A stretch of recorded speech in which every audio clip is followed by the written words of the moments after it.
நான் எதை பெருசா எழுதணுமோ அதை ரொம்ப சிறுசா எழுதி நல்லா கவனிச்சு பாருங்களேன். இதுல என்ன எழுதிருக்குன்னு, அவன் அட்ரஸ், அவன் பிராண்ட் எல்லாம் எழுதிருக்கான். கீழே ஒரு பாக்ஸ்ல என்ன எழுதிருக்கான்னு பாருங்க. This package of chicken contains added mono sodium glutamate, ஏதோ ஒரு கெமிக்கல். இதை not recommended for infants below 12 month, அதாவது 12 மாசத்துக்கு கீழே உள்ள குழந்தைகளுக்கும் கன்சீவா இருக்காங்களே அவங்களும் இதை சாப்பிடக்கூடாதான். அவனே போட்டிருக்கான். இது என் போன்ல பாக்குறதுனால பெருசா தெரியுது உங்களுக்கு, இதை தள்ளி வச்சு பார்த்தோம்னா யாருக்கும் தெரியாது. நல்லா பண்ணி வச்சிருக்கான். இனிமே நான் கண்டிப்பா என் பிள்ளைகளுக்கும் நானும் சாப்பிட மாட்டேன். குழந்தைகளுக்கு விஷம், பிரெக்னன்ட் லேடிஸ்க்கும் விஷம், அப்ப நம்மளுக்கு விஷம் இல்லையாது.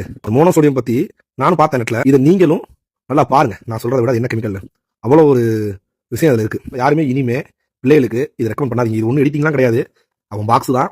நீங்களே வாங்கி பாருங்க. தயவு செஞ்சு இனிமே யாரும் இதை வாங்காதீங்க. எத்தனையோ பேருக்கு இன்னைக்கு குழந்தை இல்லை, எல்லா காரணம் இந்த மாதிரி விஷயங்கள் தான். இது ஒன்றுன்னு சொல்ல மாட்டேன், இதுவும் ஒன்று. சரியா? அதனால அவாய்ட் பண்ணுங்க. பெரிய ஃபேன் கேஎஃப்சிக்கு, எங்க போனாலும் கேஎஃப்சி தான் சாப்பிடுவேன். எனக்கே ரொம்ப ஷாக்கு. இனிமே நான் எடுக்க மாட்டேன் கேஎஃப்சி, கண்டிப்பா எடுக்க மாட்டேன். புத்தி உள்ளவங்க தப்பிச்சுக்கிறீங்க, பாத்துக்கங்க. ரொம்ப கவனமா இருங்க, ரொம்ப கவனமா இருங்க.